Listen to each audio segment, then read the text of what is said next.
Bismillahirrahmanirrahim. My name is Dr. Faiza, MPhil scholar in pharmaceutics, and I will deliver you the lectures of pharmacology. Pharmacology क्या है? सबसे पहला chapter start करते हैं, introduction to pharmacology. Pharmacology क्या है? Pharmacology एक ऐसी ब्रांच है मेडिसन की जिसमें हम मेडिसन के यूजेस मतलब उसका इस्तेमाल, उसके इफ़ेक्ट्स के वो हमारी बॉडी में क्या क्या असरात मुरतब करती है और उसका मोड ऑफ़ एक्शन मतलब वो हमारी बॉडी में किस किस तरीके से काम करती है, किस मेकनिज़म के थ्रू हमारी किसी भी डिज़ीज़ को ट्रीट करती है, वो हम इस ब्रांच में पढ़ते हैं। तो फार्माकोलॉजी आपकी बुक में क्या डेफिनेशन लिखी हुई है कि pharmacology is defined as the study of substances, मतलब सब्सटेंसेस क्या? मेडिसिन कोई भी, that interact with the living system through chemical processes especially by binding to the regulatory molecules and activating or inhibiting the normal body processes। अब जब भी आप कोई medicine लेते हो तो वो क्या है, आपकी बॉडी में डिफरेंट जो हैं वो रिसेप्टर्स प्रेजेंट होते हैं या मॉलिक्यूल्स प्रेजेंट होते हैं। उनके साथ ड्रग क्या करती है, जाके बाइंड करती है। जब उनके रिसेप्टर्स के साथ या उन मॉलिक्यूल्स के साथ ड्रग बाइंड करेगी तो डिफरेंट केमिकल प्रोसेसेस हो रहे होंगे बॉडी में। अब वो ड्रग क्या करेगी, उन प्रोसेसेस को या तो एक्टिवेट करेगी या इनहिबिट करेगी according to the body requirement. वो उन सिस्टम्स को या तो एक्टिवेट कर देगी या इनहिबिट कर देगी। तो उस सब्सटेंस के बारे में हम स्टडी करते हैं। तो ऐसी ब्रांच जिसमें हम मेडिसिन के इस्तेमाल, उसके असरात और उसका मोड ऑफ़ एक्शन पढ़ते हैं, उस ब्रांच को हम कहते हैं फार्माकोलॉजी। तो सिंपल सी फार्माकोलॉजी की डेफिनेशन क्या हो सकती है? Pharmacology is a branch of medicine that deals with the uses, affects and mode of action of the drug. अब फार्माकोलॉजी की को दो मेन ब्रांचेस में डिवाइड किया जाता है। सबसे पहली ब्रांच है फार्माकोकाइनेटिक्स और दूसरी ब्रांच है फार्माकोडायनेमिक्स। फार्माकोकाइनेटिक्स ऐसी ब्रांच है जिसमें ड्रग पे बॉडी का क्या अफेक्ट होता है, मतलब बॉडी ड्रग पे क्या क्या असरात मुरतब करती है, उसके बारे में हम स्टडी करते हैं। अब इसमें आपने चार बातें याद रखनी है कि हमारी बॉडी ड्रग के साथ क्या क्या कर सकती है। उसकी एब्जॉर्प्शन को अफेक्ट कर सकती है, उसकी डिस्ट्रीब्यूशन को, उसके मेटाबॉलिज्म को और उसकी एक्सक्रीशन को। तो ये सब चीज़ें हम किस में पढ़ते हैं? फार्माकोकाइनेटिक्स में, मतलब आपकी बॉडी ड्रग पे क्या क्या असरात मुरतब करती है। तो सबसे पहले क्या है? एब्जॉर्प्शन। एब्जॉर्प्शन मतलब किसी भी ड्रग की हमारी बॉडी में, मतलब हमारी बॉडी में कहाँ? ब्लड में जो जज्ब हो रही है उसकी सलाहियत। डिस्ट्रीब्यूशन मतलब हमारे ब्लड से ड्रग जो है वो कहाँ जा रही है? सेल्स और टिश्यूज़ में जा रही है, वो हम इसमें स्टडी करते हैं। उसके बाद मेटाबॉलिज्म मतलब ड्रग की तोड़ फोड़। ड्रग की तोड़ फोड़ कहाँ होती है? लीवर में। और इसके बाद उसकी एक्सक्रीशन मतलब वो हमारी बॉडी में किस तरह से एलिमिनेट होती है, किस तरह से एक्सक्रीट होती है, वो हम ये चार चीज़ें इसमें पढ़ते हैं फार्माकोकाइनेटिक्स में। नेक्स्ट ब्रांच है फार्माकोडायनेमिक्स। फार्माकोडायनेमिक्स ऐसी ब्रांच है फार्माकोलॉजी में जिसमें ड्रग हमारी बॉडी पे क्या क्या असरात मुरतब करती है वो हम स्टडी करते हैं, मतलब study of affects of drug on the body, वो हम इसमें पढ़ते हैं फार्माकोडायनेमिक्स में। अब सबसे पहले हम डिस्कस करते हैं रूट्स ऑफ ड्रग एडमिनिस्ट्रेशन। अब ड्रग को एडमिनिस्टर करने के डिफरेंट रूट्स होते हैं। डिफरेंट रूट्स के थ्रू हमारी बॉडी में क्या है, ड्रग एडमिनिस्टर की जाती हैं। जो तीन मोस्ट कॉमन जो रूट्स हैं वो कौन से हैं? एंट्रल रूट मतलब मुंह के ज़रिए, जो माउथ के थ्रू जो मेडिसिन ली जाएगी उस रूट को हम कहते हैं एंट्रल रूट। उसमें दो आते हैं, ओरल रूट और सबलिंगुअल रूट। नेक्स्ट रूट आता है पारेंट्रल रूट, मतलब इंजेक्शंस के थ्रू जो हम मेडिसिन लेते हैं उस रूट को कहते हैं पारेंट्रल रूट। उसमें रूट आईवी भी हो सकता है। आईवी मतलब इंट्रावीनस, वेंस के थ्रू जो है वो ड्रग एडमिनिस्टर की जाएगी, वेन में ड्रग एडमिनिस्टर की जाएगी। और इसमें हो सकता है इंट्रामस्कुलर, मतलब मसल्स में जो ड्रग एडमिनिस्टर की जाती है उस रूट को हम कहेंगे इंट्रामस्कुलर। और तीसरा आता है सबक्यूटेनियस। सबक्यूटेनियस क्या है? अंडर द स्किन, जो स्किन की थोड़ी सी पिंचिंग करके उसके बाद जो स्किन में ड्रग एडमिनिस्टर की जाएगी जिस रूट के थ्रू, उसको हम कहेंगे सबक्यूटेनियस रूट। और आते हैं अदर्स रूट। अदर्स रूट में आता है इन्हेलेशन रूट, इंट्रानेजल रूट और टॉपिकल रूट। इन्हेलेशन रूट में क्या है, आप सांस के ज़रिए कोई भी मेडिसिन ले रहे हैं तो वो किस में आएगी, इन्हेलेशन रूट में आएगी। मतलब क्या है इन्हेलेशन में, जैसे आप डिफरेंट जो हैं वो एस्थमा के पेशेंट डिफरेंट इन्हेलर्स यूज़ करते हैं, तो उसमें ड्रग क्या है गैशियस फॉर्म में स्टोर हुई होती है और स्प्रे फॉर्म में आप उसको क्या करते हो, यूज़ करते हो। तो वो कौन सा रूट होगा, इन्हेलेशन रूट। इसके बाद इंट्रानेज़ल रूट। इंट्रानेज़ल रूट में क्या है, नेज़ल किसको कहते हैं, नाक। मतलब नेज़ल एरिया में क्या है, नाक के थ्रू जो मेडिसिन ली जाएंगी उनको हम कहेंगे इंट्रानेज़ल। और लास्ट पे आता है टॉपिकल रूट, मतलब स्किन पे जो अप्लाई करके मेडिसिन ली जाएगी उसको हम कहेंगे टॉपिकल रूट। सबसे पहले स्टार्ट करते हैं एंट्रल रूट। एंट्रल रूट जैसे मैंने बताया, अगर आप माउथ के थ्रू कोई भी ड्रग ले रहे हैं तो वो किस में आती है, एंट्रल रूट में आती है। ये सबसे ज़्यादा सिंपल और मोस्ट कॉमन मेथड है किसी भी ड्रग को लेने का। अब एंट्रल रूट में आप ड्रग मतलब माउथ के थ्रू ले रहे हैं तो दो तरीक़ों से ले सकते हैं, या ओरल या फिर सबलिंगुअल। ओरल रूट में क्या है, अगर आप अपनी मतलब ज़बान के ऊपर ड्रग जो है वो रख के ले रहे हैं तो वो किस रूट में आएगा, ओरल रूट में आएगा। और दूसरा होता है सबलिंगुअल, मतलब ज़बान के नीचे रख के जो दवाइयाँ ली जाती हैं वो उस रूट को कहते हैं सबलिंगुअल रूट। तो ओरल रूट क्या हुआ, giving the drug bye mouth is called oral route. अब जितने भी ड्रग लेने के तरीके हैं उनके कुछ एडवांटेजेस भी हैं और कुछ डिसएडवांटेजेस भी हैं। अब सबसे पहले ओरल रूट के एडवांटेजेस पढ़ते हैं कि इसके क्या क्या एडवांटेजेस हैं। सबसे पहला एडवांटेज है कि ये सबसे ज़्यादा इजी और एक्सेप्टेबल मेथड है, मतलब पेशेंट्स के लिए ओरल रूट के थ्रू मेडिसिन लेना क्या है, ज़्यादा आसान है। और मोस्ट पेशेंट जो हैं वो इसी मेथड के थ्रू जो है वो इजी कंसीडर करते हैं मेडिसिन लेना। दूसरा इसका एडवांटेज क्या है, it is use for the local as well as systemic actions of the drug. Local कहते हैं कि जिस जगह आपने ड्रग ली है, जहाँ जिस रूट के थ्रू ली है वहाँ पे ही क्या है उसका असर होगा, तो उसको हम कहते हैं लोकल। और सिस्टेमिक एक्शन, मतलब आपने ड्रग ली माउथ के थ्रू और आपकी बॉडी में वो किसी भी एरिया मतलब एज अ होल आपके सिस्टम को अफेक्ट करेगी, तो इसका क्या है, सिस्टेमिक अफेक्ट होगा। तो जो ओरल रूट के थ्रू मेडिसिन लेते हैं उनका लोकल इफ़ेक्ट भी होता है और सिस्टेमिक अफेक्ट भी होता है।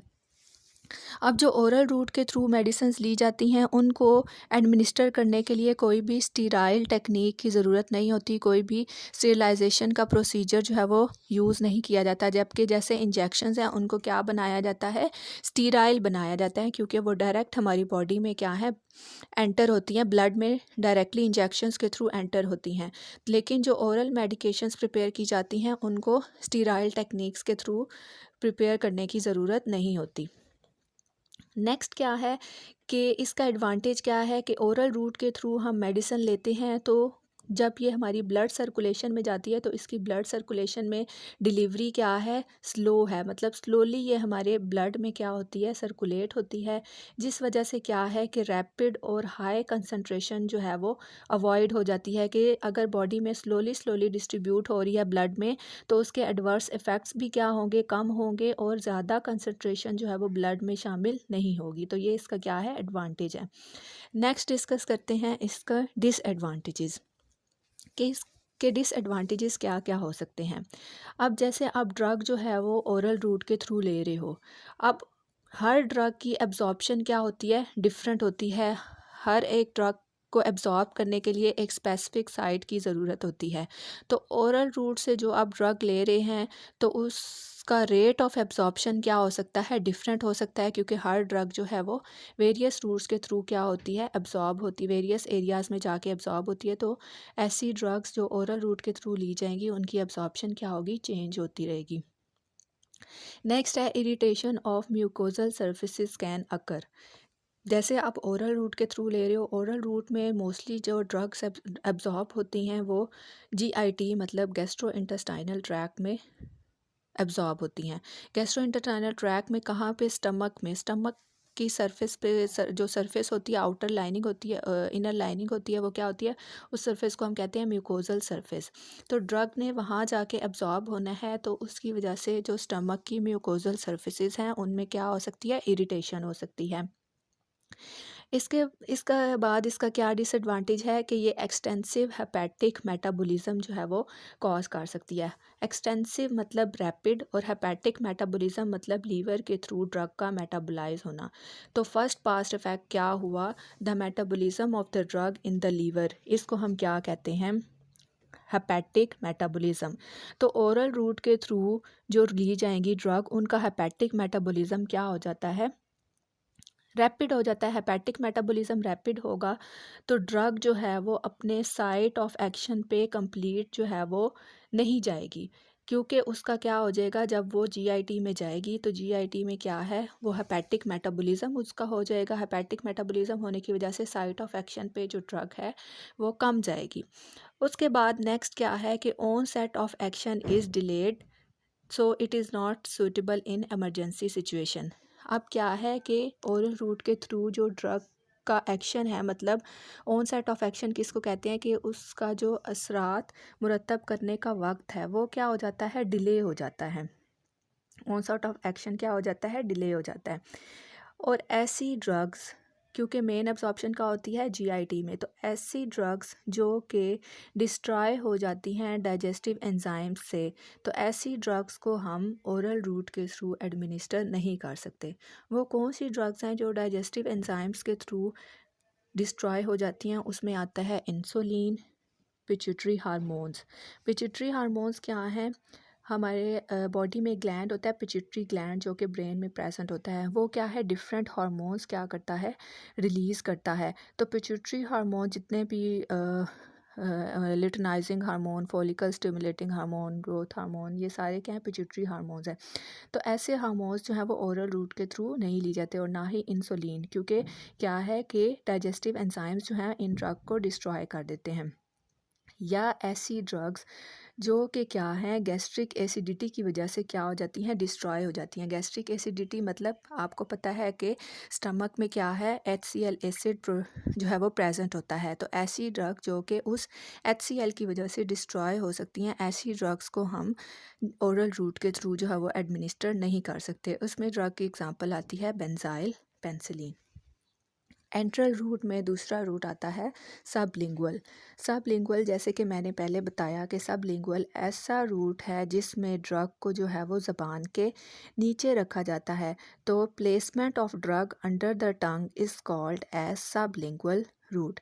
अब सबलिंगुअल रूट के थ्रू क्या होता है कि अगर आपने जो है वो ज़्यादा अफेक्ट ड्रग का प्रोड्यूस करना है तो ड्रग आप किस रूट के थ्रू ले सकते हो, सबलिंगुअल रूट के थ्रू ले सकते हो। ये कैसे पेशेंट में, मोस्टली सबलिंगुअल रूट जैसे हार्ट पेशेंट होते हैं, हार्ट पेशेंट के लिए एक स्पेशल टैबलेट आती है, जैसे एनजेसिड के नाम से एक टैबलेट आती है, तो वो उनको क्या कहा जाता है, ज़बान के नीचे वो रखी जाती है, ताकि जो है वो रैपिड उसका क्या हो, एक्शन प्रोड्यूस हो और वो आपके सिस्टेमिक सर्कुलेशन में डायरेक्टली चली जाए।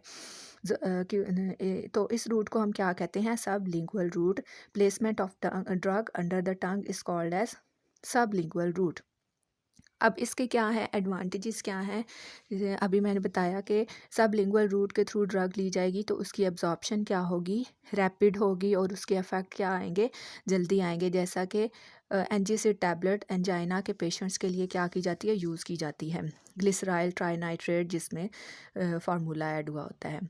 नेक्स्ट क्या है कि spitting out tablets can terminate the effect, कि अगर आप सबलिंगुअल रूट के थ्रू कोई भी टैबलेट ले रहे हैं तो अगर आप उसका इफेक्ट ख़त्म करना चाहते हैं तो आप उसको क्या है, थूक के ज़रिए उस टैबलेट को बाहर निकाल सकते हो, तो उसका इफेक्ट क्या हो जाएगा, ख़त्म हो जाएगा। इसमें इन्फेक्शन के चांसेस क्या हैं, कम होते हैं, क्योंकि आप अंडर द टंग ले रहे हो, आपके किसी भी वो सिस्टम में इससे इंटरेक्ट नहीं हो रही, तो इसमें इन्फेक्शन के चांसेस क्या होते हैं, कम होते हैं। और उसके बाद सबसे अहम चीज़ कि इसमें फ़र्स्ट पास मेटाबॉलिज्म भी नहीं होता, मतलब कोई भी मेटाबॉलिज्म इसका नहीं होता, क्योंकि डायरेक्ट आप जो है वो टंग के नीचे जो है वो ड्रग को प्लेस कर रहे हो, तो ये इसमें क्या है, फ़र्स्ट पास मेटाबॉलिज्म ड्रग का नहीं होता। नेक्स्ट इसके डिसएडवांटेजेस क्या हैं कि इसको जो है वो मोस्ट कॉमनली जो है वो यूज़ नहीं किया जाता। ये क्या है, इनकन्वीनियंट मेथड है, मतलब मोस्टली जो पेशेंट है इस मेथड को जो है वो कंफर्टेबल फील नहीं करते, तो ये क्या है, इनकन्वीनियंट मेथड है। और क्या है, दूसरा डिसएडवांटेज क्या है कि ये ओरल म्यूकोसा को क्या कर सकता है, उसमें इरिटेशन कॉज कर सकता है, क्योंकि आप टंग के नीचे मेडिसिन रख रहे हो तो वो जो ओरल म्यूकोसा है उसमें इरिटेशन कॉज कर सकता है। या क्या है, जो सलाइवा है वो क्या प्रोड्यूस हो सकता है, ज़्यादा प्रोड्यूस हो सकता है। तो ये इसके क्या है, कुछ डिसएडवांटेजेस हैं। नेक्स्ट कौन सा रूट आता है, पारेंट्रल रूट। पारेंट्रल रूट क्या है, इंजेक्शंस के थ्रू जो ड्रग ली जाती हैं उन उस रूट को हम कहते हैं पारेंट्रल रूट। पारेंट्रल रूट जो है हम किन ड्रग्स के लिए यूज़ करते हैं या किन पेशेंट्स के लिए यूज़ करते हैं, ऐसी ड्रग्स जो कि जीआईटी से उनकी एब्जॉर्प्शन कम होती है, जीआईटी में वो प्रॉपरली एब्जॉर्ब नहीं होती हैं, तो ऐसी या वो जीआईटी में क्या है, अनस्टेबल होती हैं। जैसे हमने पीछे बात की, ओरल रूट में बात की कि वो डाइजेस्टिव एंजाइम उनको क्या है, डिस्ट्रॉय कर देते हैं, या गैस्ट्रिक एसिडिटी की वजह से वो डिस्ट्रॉय हो सकती हैं। तो ऐसी ड्रग्स जो कि जीआईटी में स्टेबल नहीं रहती हैं या उनकी एब्जॉर्प्शन जीआईटी में प्रॉपर नहीं होती है, तो ऐसी ड्रग्स को हम पारेंट्रल रूट मतलब इंजेक्शंस के थ्रू लेते हैं। या पेशेंट क्या है, अनकॉन्शियस है, मतलब वो ओरल रूट के थ्रू मेडिसिन जो है वो नहीं ले सकता, तो क्या है, उसके लिए, उस पेशेंट के लिए हम कौन सा रूट यूज़ करेंगे, पारेंट्रल रूट ऑफ एडमिनिस्ट्रेशन। या अगर ड्रग का इफ़ेक्ट हमें फौरी चाहिए, हमें रैपिड एक्शन चाहिए ड्रग का, तो हम पेशेंट को जो है वो पारेंट्रल रूट के थ्रू ड्रग को एडमिनिस्टर करेंगे। अब पारेंट्रल रूट में डिफरेंट रूट्स जो हैं वो आते हैं। इंट्रावीनस रूट आता है, मतलब वेन के थ्रू जो ड्रग एडमिनिस्टर की जाएगी उसको हम कहेंगे इंट्रावीनस रूट।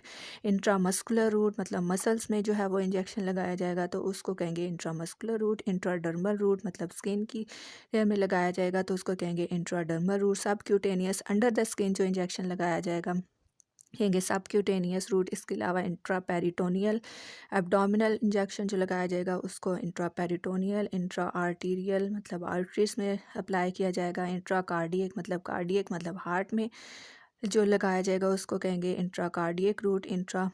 इसके बाद आते हैं intra bone marrow route, intra articular और जॉइंट में जो लगाया जाएगा, और इंट्राथीकल मतलब स्पाइनल कॉर्ड में जो लगाया जाएगा इंजेक्शन उसको कहेंगे इंट्राथीकल रूट। लेकिन जो मोस्ट कॉमनली रूट यूज़ होते हैं ड्रग की एडमिनिस्ट्रेशन के लिए वो 3 रूट हैं, इंट्रावीनस रूट, इंट्रामस्कुलर रूट और सबक्यूटेनियस रूट। अब पैरेंटल एडमिनिस्ट्रेशन ड्रग की हो रही है, इंजेक्शन के थ्रू क्या है एडमिनिस्ट्रेशन हो रही है, तो इसके एडवांटेजेस क्या क्या हो सकते हैं। जैसा कि पहले बताया कि ड्रग का एक्शन क्या होगा, रैपिड होगा। ड्रग रैपिडली क्या है सिस्टेमिक सर्कुलेशन में आएगी, तो इसकी वजह से ड्रग का ऑनसेट ऑफ एक्शन क्या होता है, रैपिड होता है। ड्रग जो है वो ड्रग का रिस्पॉन्स क्या होगा, रैपिड प्रोड्यूस होगा। और एमरजेंसी सिचुएशन में क्या है, मोस्ट कॉमनली ये रूट यूज़ किया जाता है, तो ये हम एमरजेंसी सिचुएशंस में भी ये रूट जो है वो यूज़ कर सकते हैं। इसमें क्या होगा, क्योंकि ब्लड स्ट्रीम में डायरेक्टली ड्रग जा रही है, तो ड्रग जो डोज है वो क्या है, एक्यूरेटली साइट ऑफ एक्शन पे क्या हो जाएगी, डिलीवर हो जाएगी। और जैसे पहले बताया कि ऐसी ड्रग जो कि जीआईटी में एब्जॉर्ब नहीं हो सकती, तो उनको हम क्या है, उन ड्रग्स के लिए ये मोस्ट सूटेबल रूट है। अब जैसा कि हर एक चीज़ के कुछ डिसएडवांटेजेस होते हैं, तो पैरेंटल रूट के भी क्या हैं, कुछ डिसएडवांटेजेस हैं। सबसे पहला डिसएडवांटेज क्या है, क्योंकि इस रूट के थ्रू क्या हो रही है, ड्रग की रैपिड एब्जॉर्प्शन हो रही है, मतलब ड्रग रैपिडली तेज़ी से बॉडी में क्या हो रही है, जज्ब हो रही है, एब्जॉर्ब हो रही है। तो इसकी वजह से जो ड्रग है उसके क्या आ सकते हैं, एडवर्स इफ़ेक्ट्स क्या हो सकते हैं, ज़्यादा हो सकते हैं। इसके बाद क्या है, क्योंकि पैरेंटल रूट में ड्रग्स जो हैं वो इंजेक्शन के थ्रू एडमिनिस्टर की जाती हैं, तो जिस जगह पे इंजेक्शन लगाया जाता है वहाँ पे इरिटेशन के चांसेस क्या हो सकते हैं, ज़्यादा हो सकते हैं।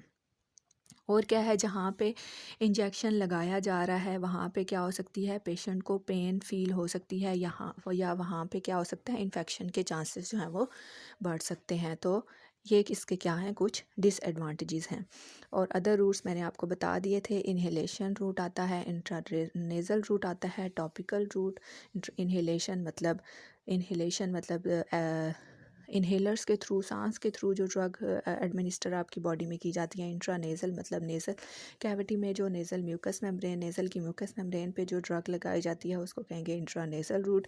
टॉपिकल मतलब स्किन पे जो अप्लाई की जाएगी, जैसे डिफरेंट क्रीम्स अप्लाई की जाती हैं तो वो क्या है, टॉपिकल रूट में आएगा। और रेक्टल रूट मतलब रेक्टम के थ्रू जो ड्रग एडमिनिस्टर की जाएंगी वो किस रूट में आएंगी, रेक्टल रूट में आएंगी। टॉपिक स्टार्ट करते हैं फार्माकोकाइनेटिक्स। फार्माकोकाइनेटिक्स में पहले आता है ड्रग एब्जॉर्प्शन। ड्रग एब्जॉर्प्शन क्या है कि आपने ड्रग एडमिनिस्टर की, किसी भी साइट पे ड्रग को आपने एडमिनिस्टर किया, उस साइट से ड्रग का ब्लड में क्या होना, ट्रांसफ़र होना, उस प्रोसेस को हम कहते हैं ड्रग एब्जॉर्प्शन। तो ड्रग एब्जॉर्प्शन क्या है? It is the transfer of drug from its site of administration to the blood stream. अब ड्रग की एब्जॉर्प्शन किस पे डिपेंड करती है? रूट ऑफ एडमिनिस्ट्रेशन पे डिपेंड करती है। जिस रूट के थ्रू आपने ड्रग एडमिनिस्टर की है उस पे ड्रग की एब्जॉर्प्शन क्या है, डिपेंड करेगी। जैसे अगर आप जीआईटी के थ्रू जो है वो ड्रग को एडमिनिस्टर, ओरल रूट के थ्रू ड्रग को एडमिनिस्टर कर रहे हो तो वो कहाँ पे एब्जॉर्ब होगी, जाके जीआईटी में क्या होगी, एब्जॉर्ब होगी। या आप क्या है, आईवी रूट के थ्रू आप ड्रग को एडमिनिस्टर कर रहे हो तो उसमें क्या है, एब्जॉर्प्शन ड्रग की क्या होगी, कंप्लीट होगी, क्योंकि ड्रग क्या है, सिस्टेमिक सर्कुलेशन में डायरेक्टली क्या हो रही है, ऐड हो रही है। तो इंट्रावीनस रूट में ड्रग की एब्जॉर्प्शन क्या है, मैक्सिमम होगी। अब आपने 3 बातें याद रखनी है कि ड्रग को बॉडी में एब्जॉर्ब होने के लिए ड्रग की क्या क्या क्वालिटीज़ होनी चाहिए। ड्रग को एब्जॉर्ब होने के लिए उसकी क्या क्वालिटी होनी चाहिए, उसको लिपोफिलिक होना चाहिए, वो अनआयोनाइज्ड फॉर्म में होनी चाहिए और वो नॉन पोलर होनी चाहिए। ये 3 ड्रग की क्वालिटीज़ होंगी तो वो हमारी बॉडी में क्या होगी, प्रॉपरली एब्जॉर्ब हो जाएगी। अब अगर ड्रग को जो है वो जीआईटी के थ्रू जो है वो ड्रग ट्रांसपोर्ट हो रही है तो वो किस किस तरह से, वो एक्टिव ट्रांसपोर्ट के थ्रू भी एब्जॉर्ब हो सकती है और पैसिव ट्रांसपोर्ट के थ्रू भी ड्रग क्या हो सकती है, एब्जॉर्ब हो सकती है। या एंडोसाइटोसिस के थ्रू हो सकती है या एक्सोसाइटोसिस, मतलब 4 मेन मैकेनिज़म्स के थ्रू ड्रग क्या है, एब्जॉर्ब हो सकती है। Active transport, passive transport, exocytosis और एंडोसाइटोसिस। सबसे पहले है पैसिव ट्रांसपोर्ट या पैसिव डिफ्यूजन। पैसिव डिफ्यूजन क्या है, ड्रग की मूवमेंट हायर कंसंट्रेशन से लोअर कंसंट्रेशन की तरफ मूवमेंट को क्या कहते हैं हम, passive diffusion. The movement of drug from a region of higher concentration to a region of lower concentration, उस मेथड को हम क्या कहते हैं, पैसिव ट्रांसपोर्ट कहते हैं। अब क्या है, पैसिव ट्रांसपोर्ट में क्या है, हायर कंसंट्रेशन से लोअर कंसंट्रेशन में मूव करिए तो इसमें एनर्जी जो है वो रिक्वायर नहीं होती है। नेक्स्ट है एक्टिव ट्रांसपोर्ट। एक्टिव ट्रांसपोर्ट में ड्रग जो है वो लोअर कंसंट्रेशन से हायर कंसंट्रेशन की तरफ क्या करती है, मूव करती है। तो इस ट्रांसपोर्ट को हम कहते हैं एक्टिव ट्रांसपोर्ट, क्योंकि ड्रग लोअर से हायर की तरफ मूव कर रही है तो इस प्रोसेस के लिए क्या है, एनर्जी चाहिए होती है। मतलब ये प्रोसेस क्या है, एनर्जी पे डिपेंड करता है, तो इसीलिए हम इसको कहते हैं ये एनर्जी डिपेंडेंट प्रोसेस है। वो एनर्जी किस फॉर्म में मिलती है, एटीपी के फॉर्म में मिलती है। तो active transport is the movement of drug from the region of lower concentration to the region of higher concentration. Next process है एंडोसाइटोसिस। एंडोसाइटोसिस में क्या है, अगर जो ड्रग मॉलिक्यूल क्या है, लार्ज साइज़ का है तो वो किस प्रोसेस के थ्रू जो है वो करेगा, या एंडोसाइटोसिस के थ्रू या एक्सोसाइटोसिस के थ्रू। एंडो मतलब होता है इनसाइड, तो इसमें ड्रग क्या होगा, एंडोसाइटोसिस, और साइटोसिस कहते हैं सेल को। तो मतलब क्या है, सेल जो है वो सेल मेम्ब्रेन क्या करती है, ड्रग मॉलिक्यूल को एनगल्फ कर लेती है, मतलब निगल लेती है। तो वो क्या बना जाती है, निगल के वो क्या बना देती है, ड्रग फील्ड वेजिकल बना देती है। ड्रग फील्ड वेजिकल क्या करता है, पिंचिंग करके अंदर मूव करता है और ड्रग फिर वहाँ पे क्या होती है, सेल के अंदर जाके रिलीज़ होती है। जबकि एक्सोसाइटोसिस में क्या होता है, एक्सो होता है आउटसाइड, ड्रग जो है वो सेल के अंदर गई और क्या है, सेल के अंदर जाने के बाद वो क्या है, वेजिकल्स की फॉर्म, वेजिकल में स्टोर होके वो क्या है, आउटसाइड क्या है, आउटसाइड द सेल फिर सब्सटेंसेस को क्या करती है, रिलीज़ करती है। तो इसको हम कहते हैं एक्सोसाइटोसिस। तो इन 4 मैकेनिज़्म के थ्रू ड्रग क्या होती है, एब्जॉर्ब होती है। नेक्स्ट टॉपिक है ड्रग डिस्ट्रीब्यूशन।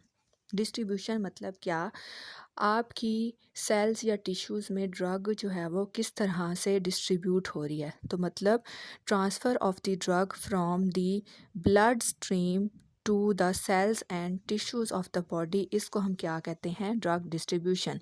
तो drug distribution is the process by which drug from the blood stream enter into the cells of the tissues, उनको हम क्या कहते हैं, ड्रग डिस्ट्रीब्यूशन।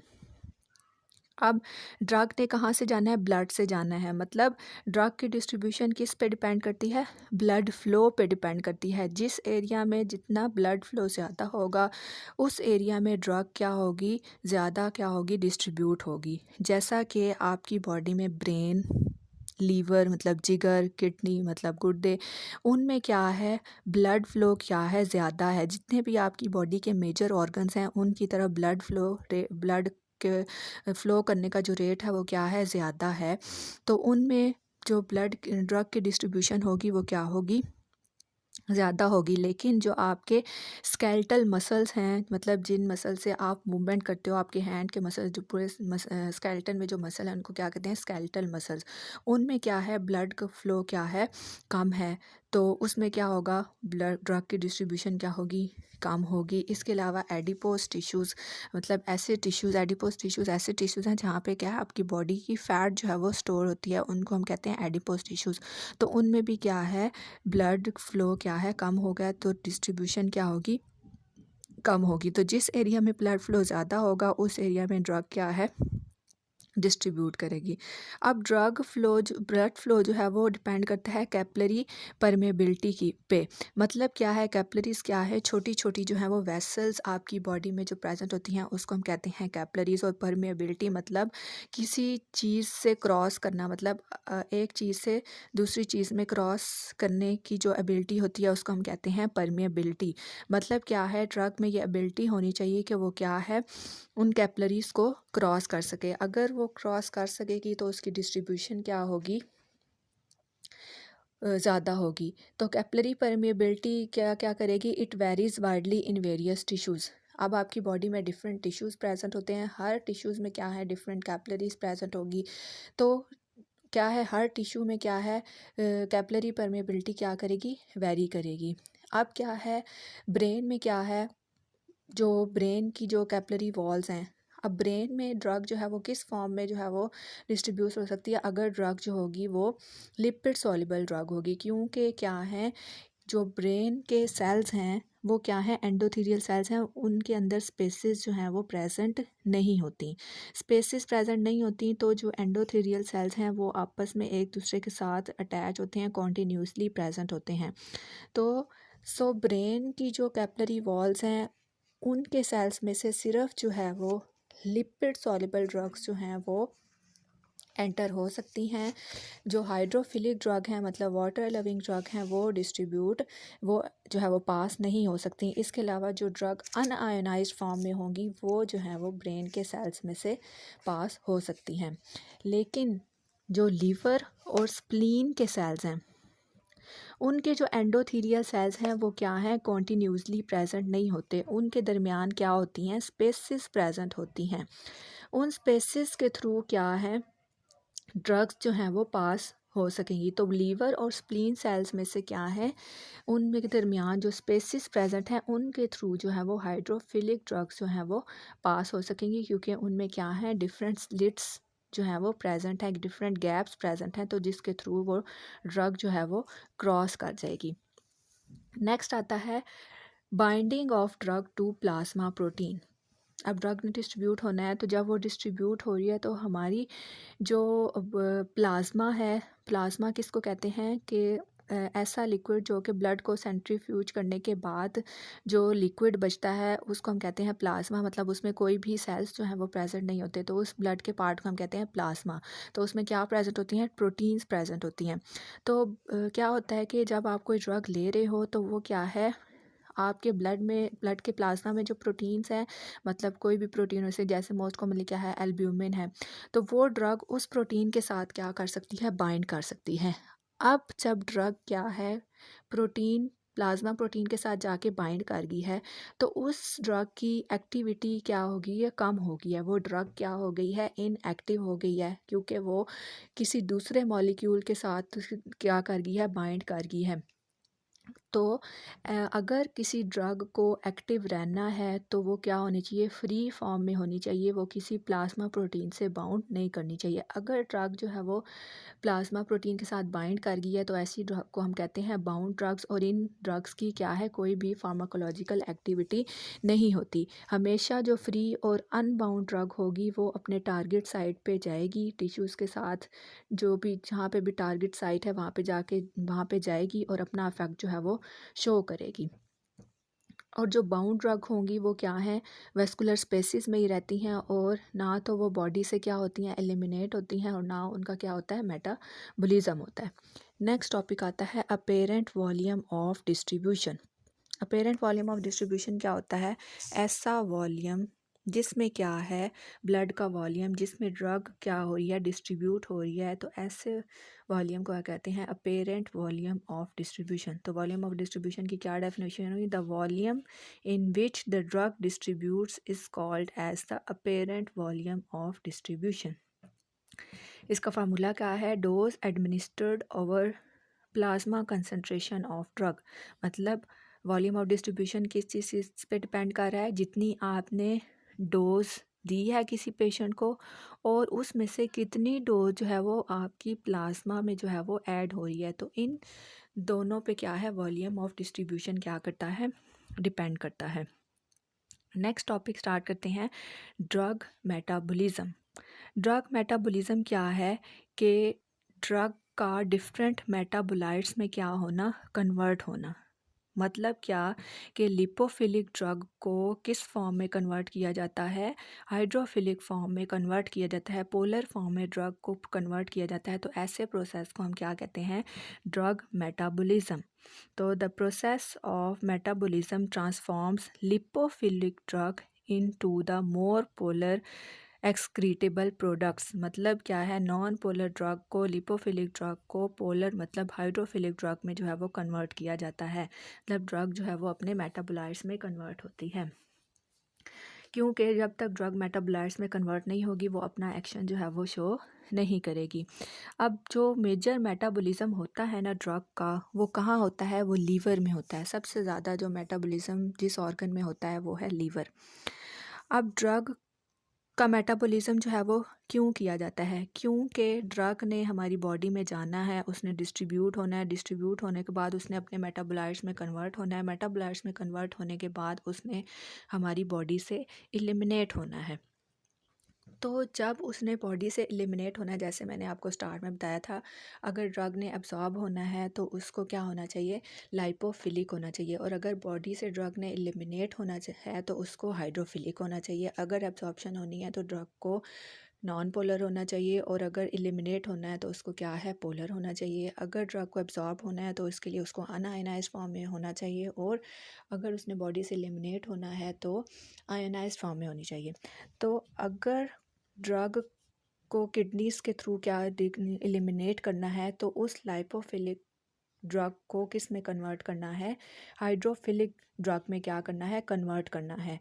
इस तरीके से ड्रग जो है वो लिपोफिलिक से हाइड्रोफिलिक में कन्वर्ट होती है। उसके लिए दो इम्पोर्टेंट रिएक्शंस जो हैं वो कैरी आउट किए जाते हैं, जिनको हम कहते हैं phase 1 reaction and phase 2 reaction, या फ़ेज़ 1 ड्रग मेटाबॉलिज्म और फ़ेज़ 2 ड्रग मेटाबॉलिज्म।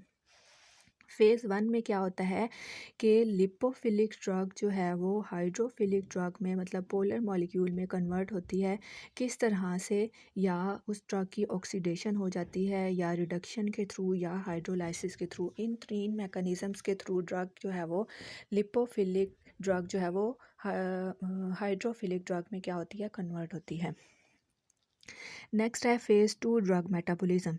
ये क्या है, इसमें कंजुगेशन रिएक्शन होता है। मतलब जो मेटाबोलाइट्स फ़ेज़ 1 में बने थे क्या है, वो इतने जो है वो पोलर नहीं हैं कि वो हमारी किडनी से क्या हो सकें, एक्सक्रीट आउट हो सकें। तो उनको प्रॉपरली किडनी से एक्सक्रीट आउट होने के लिए मोर पोलर फॉर्म में क्या किया जाता है, कन्वर्ट किया जाता है। तो उनके साथ क्या है, कोई भी मॉलिक्यूल अटैच किया जाता है। जो फेज़ 1 के मेटाबोलाइट्स बने हैं उसके साथ क्या है, दूसरे मॉलिक्यूल्स जाके क्या है अटैच हो जाते हैं। वो मॉलिक्यूल कौन कौन से हो सकते हैं, सल्फ्यूरिक एसिड हो सकता है, एसिटिक एसिड हो सकता है और अमाइनो एसिड हो सकता है। तो अब जब उनके साथ दूसरे मॉलिक्यूल अटैच हो जाएंगे तो वो क्या हो जाएगी, ड्रग मोर पोलर हो जाएगी। जब ड्रग मोर पोलर हो जाएगी तो मतलब हाइड्रोफिलिक हो गई है, तो वो इजीली किडनी से क्या हो जाएगी, एक्सक्रीट आउट हो जाएगी। तो ऐसे मेटाबॉलिज्म को हम कहते हैं फेज़ 2 मेटाबॉलिज्म। नेक्स्ट टॉपिक है ड्रग एलिमिनेशन।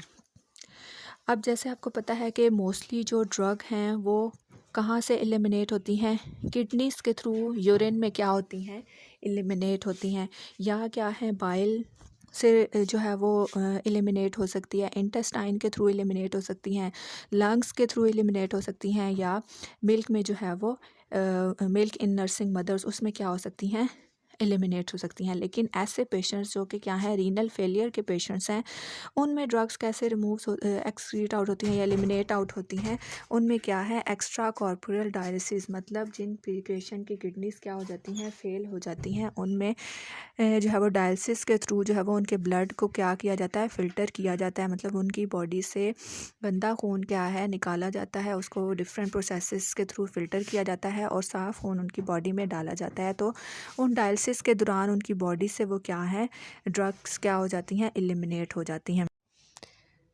बिस्मिल्लाहिर्रहमानिर्रहीम। डियर स्टूडेंट्स, आज टॉपिक स्टार्ट करते हैं फार्माकोडायनेमिक्स। जैसा कि चैप्टर के स्टार्ट में हम पढ़ चुके हैं, फार्माकोडायनेमिक्स क्या है कि आपकी बॉडी में ड्रग जो है वो आपकी बॉडी पे क्या क्या अफेक्ट्स मरतब करती है, उसको हम कहते हैं pharmacodynamics. The effects of drug on the body is known as pharmacodynamics.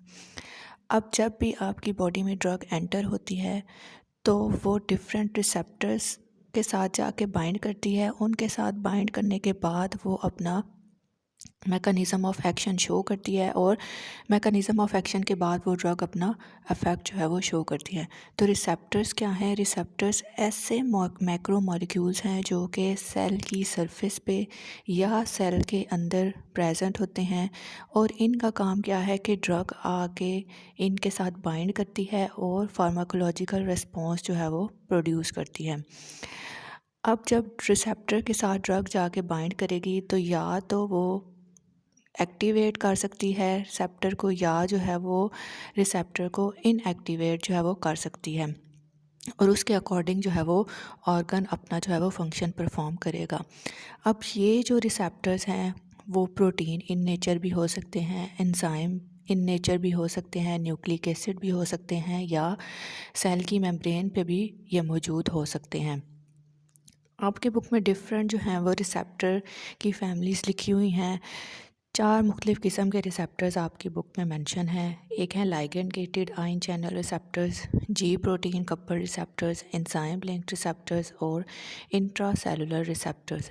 सबसे पहले है ligand gated ion channels. Ligand कहते हैं ड्रग को, मतलब कोई भी जो है वो ड्रग आके रिसेप्टर से क्या करेगी, बाइंड करेगी।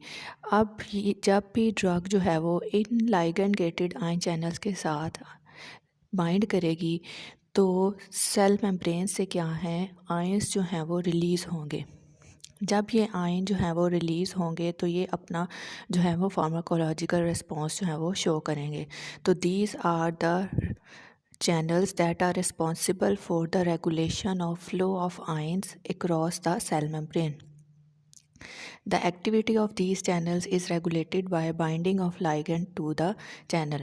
ligand मतलब ड्रग जब भी इन चैनल से बाइंड करेगी तो आयंस जो हैं वो सेल मेम्ब्रेन के थ्रू जो हैं वो फ्लो करेंगे। अब इसकी एग्जांपल्स दी हुई हैं निकोटिनिक रिसेप्टर्स NN और NM, उसके बाद गाबा जिसको हम कहते हैं गैमा अमाइनो ब्यूटेरिक एसिड। ये क्या है, लाइगेंड गेटेड आयन चैनल की एग्जांपल हैं। नेक्स्ट रिसेप्टर्स आते हैं जी प्रोटीन कपल रिसेप्टर्स। अब ऐसे रिसेप्टर्स आपकी बॉडी में क्या है, प्रोटीन प्रेजेंट होती है जिसको हम कहते हैं जी प्रोटीन। तो अगर ड्रग जो है वो जी प्रोटीन के साथ आके बाइंड करेगी तो वो जो है वो डिफरेंट एक्शंस शो करेगी। तो उसको हम क्या कहेंगे, क्या एक्शन शो करेगी कि जब ड्रग जी प्रोटीन रिसेप्टर से बाइंड करेगी तो वो जी प्रोटीन को क्या कर देंगे, एक्टिवेट कर देगी। तो इन रिसेप्टर्स को हम कहते हैं जी प्रोटीन कपल्ड रिसेप्टर्स। अब ये रिसेप्टर जो हैं क्या है, इनके पास क्या होता है, पेप्टाइड होता है। तो ड्रग जो है जब इनके साथ बाइंड करती है, पेप्टाइड बॉन्ड के थ्रू क्या करती है, बाइंड करती है। अब जी प्रोटीन जो है उसके पास 3 सब यूनिट्स होते हैं, अल्फ़ा, बीटा और गैमा सब यूनिट। ड्रग ने जब बाइंड करना है इन रिसेप्टर के साथ तो ये क्या करेंगे, जी प्रोटीन को एक्टिवेट कर देंगे। थर्ड टाइप ऑफ रिसेप्टर आते हैं एंजाइम लिंक्ड रिसेप्टर। ये क्या है कि इन रिसेप्टर्स के साथ क्या है कि एंजाइम जो है वो, जैसे आपकी बॉडी में डिफरेंट एंजाइम प्रेजेंट हैं, प्रोटीएज, लाइपेज।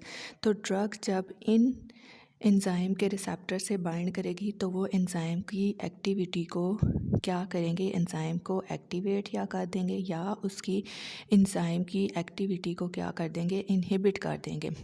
और ये एंजाइम्स कहाँ प्रेजेंट होते हैं, साइटोसोल में प्रेजेंट होते हैं। नेक्स्ट आते हैं इंट्रा सेलुलर रिसेप्टर्स। ऐसे रिसेप्टर्स जो कि आपके सेल के अंदर प्रेजेंट होते हैं, इनको हम कहते हैं इंट्रा सेलुलर रिसेप्टर्स। ये कहाँ पे प्रेजेंट होते हैं, ये सेल के साइटोप्लाज्म पे प्रेजेंट होते हैं या सेल के न्यूक्लियोलस पे प्रेजेंट होते हैं। तो जब ड्रग इन रिसेप्टर से बाइंड करेगी तो वो अपना फंक्शन क्या करेगी, परफॉर्म करेंगी। तो ये थी ड्रग की ब्रांच थी फार्माकोडायनेमिक्स।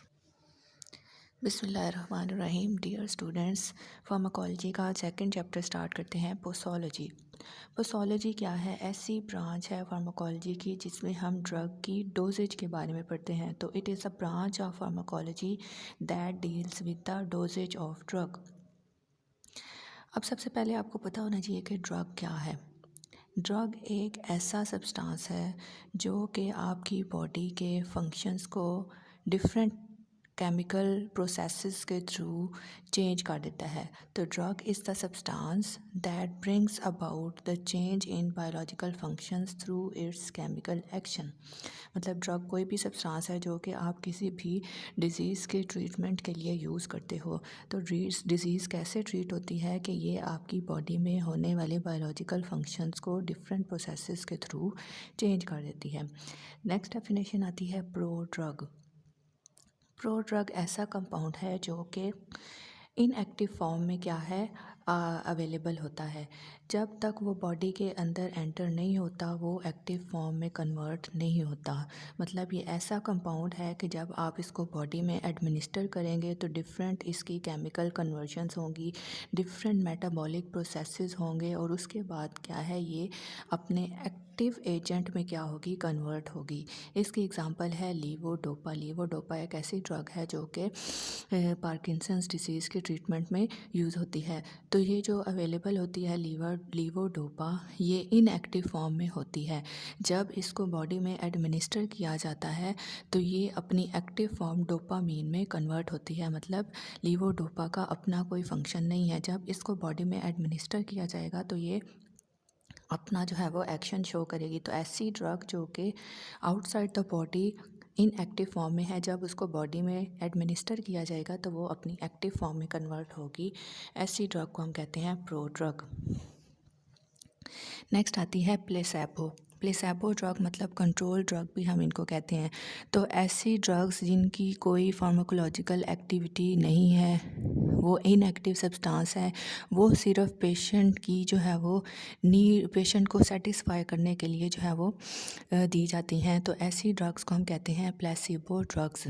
इनको हम जो है वो डिफरेंट कंट्रोल स्टडीज़ में जो है वो यूज़ करते हैं। तो दीज आर द ड्रग्स या inactive substances that are given to satisfy the patient needs for the drug therapy. या ऐसी ड्रग्स जो कि यूज़ होती हैं, used in control studies to determine the efficiency of medicinal substances. Next definition है dose. Dose क्या है, amount of drug that is taken by the individual at one time. मतलब एक पेशेंट एक वक्त में ड्रग की जो है वो कितनी अमाउंट ले रहा है उसको हम कहेंगे डोज। मतलब ड्रग की डोज मतलब 2 mg 20 mg ले रहा है, 10 mg ले रहा है, ड्रग के 2 ड्रॉप्स ले रहा है, तो ये उस ड्रग की क्या होगी, डोज होगी। नेक्स्ट टर्म है डोजेज। ये दोनों टर्म्स कंफ्यूजिंग है। डोज है कि आपने कितनी अमाउंट ड्रग की लेनी है, आपने 250 mg ड्रग लेनी है, 500 mg ड्रग लेनी है, वो होगी डोज। डोजेज क्या है कि आपने वो अमाउंट ड्रग की दिन में कितनी बार लेनी है, मतलब इसमें आप फ्रीक्वेंसी या नंबर ऑफ़ डोजेज जो है वो डिटरमिन करते हो। तो डोजेज क्या हुई कि वो अमाउंट ऑफ ड्रग जो आपने दिन में कितनी दफ़ा लेनी है उसको आप कहेंगे डोजेज। तो the amount of drug given to a patient per unit body weight, एक ये डेफिनेशन है, या determination and regulation of size, frequency and number of doses. तो इन दोनों टर्म्स को आपने कंफ्यूज नहीं करना। एक टर्म है डोजेज टाइप्स। अब डिफरेंट डोजेज की टाइप्स हैं। सबसे पहले आती है थेराप्यूटिक डोज। थेराप्यूटिक डोज ऐसी ड्रग की डोज कि जो लेने से वो आपकी बॉडी में थेराप्यूटिक इफेक्ट प्रोड्यूस करे, उस डोज को हम कहेंगे थेराप्यूटिक डोज। तो it is the average dose of the drug that is required to produce the therapeutic effect, it is called as therapeutic dose. Next dose आती है loading dose. Loading dose क्या है कि drug की वो largest dose जो कि effective concentration में दी जाए तो वो जल्दी से जो है वो पेशेंट की बॉडी में रिस्पॉन्स प्रोड्यूस करे, मतलब as quickly as possible patient की बॉडी में वो रिस्पॉन्स प्रोड्यूस करे। तो ऐसी लोडिंग डोज जो है वो मोस्टली इमरजेंसी सिचुएशन में जो है वो एडमिनिस्टर की जाती है। वो ड्रग की लार्ज डोज जो कि जल्दी से जल्दी पेशेंट की बॉडी में रिस्पॉन्स प्रोड्यूस करेगी, उसको हम कहते हैं लोडिंग डोज। नेक्स्ट आती है मेंटेनेंस डोज। मेंटेनेंस डोज क्या है, ऐसी डोज जो कि जैसा आपने पेशेंट की बॉडी में लार्ज डोज एडमिनिस्टर की इमरजेंसी सिचुएशन में, अब पेशेंट की जो है वो कंडीशन बेटर होगी है, तो आप उस डोज़ को क्या करोगे, आहिस्ता आहिस्ता कम करोगे। कम करने के बाद आप उस डोज़ को क्या करोगे, मेंटेन करोगे। तो ऐसी डोज़ जो कि किसी पेशेंट में उसकी जो कंसंट्रेशन है ड्रग की, उसको मेंटेन करने के लिए जो डोज़ दी जाएगी उसको हम कहेंगे maintenance dose. The dose that is used to maintain the therapeutic effect or concentration in blood plasma is called as maintenance dose. Next आती है maximum tolerated dose. Maximum tolerated dose से मुराद है ऐसी ड्रग की लार्जेस्ट डोज जो कि patient जो है वो सेफली ले सकता है, उस डोज को हम कहते हैं मैक्सिमल टॉलरेटेड डोज। मतलब उसकी बॉडी उस लार्ज डोज को क्या कर सकती है, टॉलरेट कर सकती है, उसको हम कहते हैं मैक्सिमल टॉलरेटेड डोज। नेक्स्ट आता है टॉक्सिक डोज। टॉक्सिक मतलब जहर, मतलब वो हमारी बॉडी के लिए इतनी रिक्वायर नहीं है, वो क्या प्रोड्यूस करेगी, टॉक्सिक रिस्पॉन्स प्रोड्यूस करेगी। तो वो ड्रग जो कि हार्मफुल इफ़ेक्ट्स प्रोड्यूस करती है, वो ड्रग की डोज या अमाउंट जो कि बॉडी में हार्मफुल इफ़ेक्ट प्रोड्यूस करती है, उस डोज को हम कहते हैं टॉक्सिक डोज। लास्ट पे आती है फैटल डोज। फैटल डोज कौन सी होती है, ऐसी ड्रग की डोज जो कि पेशेंट में डेथ कॉज कर सकती है, उस डोज को हम कहेंगे फैटल डोज। नेक्स्ट टॉपिक आता है डोज कैलकुलेशन। अब किसी भी पेशेंट में जब डोज एडमिनिस्टर की जाती है, कोई भी ड्रग एडमिनिस्टर की जाती है, तो उसकी डोज को कैलकुलेट किया जाता है। उसकी डोज़ कैलकुलेट करने के बाद वो उसको डोज़ जो है वो दी जाती है। अब इन्फेंट में ड्रग की डोज़ अलहदा होगी, चिल्ड्रन में ड्रग की डोज़ अलहदा होगी, एडल्ट्स में ड्रग की डोज़ क्या होगी, अलहदा होगी। अब सबसे पहले आपको 3 टर्म्स पता होनी चाहिए कि हम इन्फेंट किसको कहते हैं, चिल्ड्रन किसको कहते हैं और एडल्ट किसको कहते हैं। इन्फेंट्स वो जो है बच्चे, मतलब बर्थ से लेकर 1 ईयर ओल्ड जो होंगे बेबीज़, उनको हम कहेंगे इन्फेंट्स। बर्थ से लेकर 1 ईयर ओल्ड तक उनको कहेंगे इन्फेंट्स। 2 ईयर्स से लेकर 17 ईयर्स के जो बच्चे होंगे उनको हम कहेंगे चिल्ड्रन। और 18 से 60 ईयर्स तक के जो पेशेंट होंगे उनको हम कहेंगे एडल्ट्स। तो इनकी डोज़ कैलकुलेट करने के सेपरेट फार्मूलाज हैं। सबसे पहले क्या है कि इन्फेंट की डोज़ जो है वो किस तरह कैलकुलेट की जाती है। इन्फेंट्स की डोज़ को कैलकुलेट करने के लिए फार्मूला यूज़ होता है जिसको हम कहते हैं क्लार्क्स फार्मूला। इसमें क्या है कि जो इन्फेंट्स हैं उनका वेट जो है वो पाउंड्स में लिया जाता है। Weight of infant in pounds multiply by adult dose divided by 150, इसको हम कहते हैं क्लार्क्स फार्मूला। नेक्स्ट आता है कि चाइल्ड डोज कैलकुलेट करने के लिए जो फार्मूला यूज़ किया जाता है वो उसको कहते हैं यंग्स फार्मूला। यंग्स फार्मूला क्या है कि चिल्ड्रन की जो एज है वो years, age in years multiply by adult dose, उस ड्रग की एडल्ट डोज क्या है, divided by age in years plus 12। इस फार्मूला को हम कहते हैं यंग्स फार्मूला। अब डिफरेंट फैक्टर्स जो हैं वो ड्रग की जो है वो डोसेज पे क्या करते हैं, अफेक्ट करते हैं, या ड्रग के एक्शन पे क्या करते हैं, अफेक्ट करते हैं। अगर ड्रग की जो डोज़ है वो क्या होगी, स्मॉल होगी, तो वो ड्रग जो है वो अपना डिज़ायर्ड एक्शन प्रोड्यूस नहीं कर सकेगी। अगर ड्रग की डोज़ बहुत ज़्यादा होगी तो वो क्या है, अनडिज़ायरेबल या हार्मफुल इफ़ेक्ट्स या टॉक्सिक इफ़ेक्ट्स प्रोड्यूस कर सकती है। तो इसलिए जो है वो ड्रग की डोज़ प्रॉपर बॉडी में एडमिनिस्टर करना जो है वो ज़रूरी है। अब कुछ फैक्टर्स हैं जिन पे जो है वो डोजेज ऑफ ड्रग जो है वो डिपेंड करती है। Age, body weight, sex, route of administration, time of administration, dosages form, absorption, distribution and excretion of drug, pathological condition, tolerance और combination of drugs। अब एज पे क्या है, किस तरह जो है वो अफेक्ट करती है। एडल्ट डोज जो है मैंने बताया कि एडल्ट किन पेशेंट को कहते हैं, 18 to 60 ईयर्स जो हैं वो के पेशेंट, उनको हम कहते हैं एडल्ट। चिल्ड्रन में जैसे है डिफरेंट डोजेस दी जाती हैं। चिल्ड्रन अब क्या है, उनको स्मॉल डोजेस चाहिए होती हैं। जो एडल्ट होते हैं उनको जो है वो लार्ज डोजेस चाहिए होती हैं।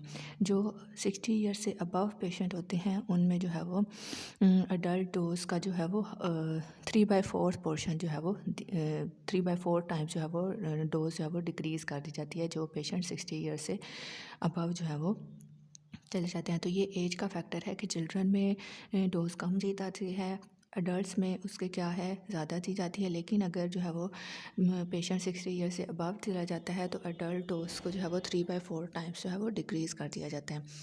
उसके बाद क्या है, बॉडी वेट पे भी डिपेंड करती है। According to the patient body weight उसकी डोज जो है वो कैलकुलेट की जाती है। उसके बाद जो है वो जेंडर पे भी डिपेंड करती है। फ़ीमेल्स में जो है वो ड्रग की डोजेस जो हैं वो लेस दी जाती हैं as compare to the man, क्योंकि जो है वो बिकॉज वुमेन जो हैं वो मोर इफ़ेक्ट शो करती हैं मैन से। इसके अलावा जो है वो प्रेगनेंसी में, फ़ीमेल्स में प्रेगनेंसी में, लैक्टेशन, ड्यूरिंग लैक्टेशन, मतलब ब्रेस्ट फीडिंग के दौरान, मेंस्ट्रुएशन के दौरान, इसमें क्या है, ड्रग की डोजेज क्या है, एडजस्ट की जाती है। अब ड्रग की डोजेज जो है वो रूट ऑफ एडमिनिस्ट्रेशन पे भी डिपेंड करती है। अगर ड्रग जो है वो ओरल रूट के थ्रू दी जा रही है तो और एक ड्रग जो है वो आईवी रूट के थ्रू दी जा रही है, तो ओरल रूट का जो ऑनसेट ऑफ एक्शन है वो क्या है, डिले होता है। लेकिन जो ड्रग आईवी रूट के थ्रू दी जाती है उसका ऑनसेट ऑफ एक्शन क्या होती है, ज़्यादा होता है। अब इसके बाद क्या है कि टाइम ऑफ एडमिनिस्ट्रेशन, मतलब आप किस वक्त में, किस टाइम में ड्रग को ले रहे हो। आप कुछ ड्रग जो है वो एम्प्टी स्टमक लेते हो और कुछ जो है वो फूड के साथ ड्रग लेते हो। तो फूड भी जो है वो ड्रग के ऑनसेट ऑफ एक्शन को क्या करता है, अफेक्ट करता है। अगर आप जो है वो ड्यूरिंग जो है वो मील ले रहे हो, मतलब आपके स्टमक में फूड प्रेजेंट है, तो उसकी वजह से ड्रग की एब्जॉर्प्शन क्या हो सकती है, स्लो हो सकती है।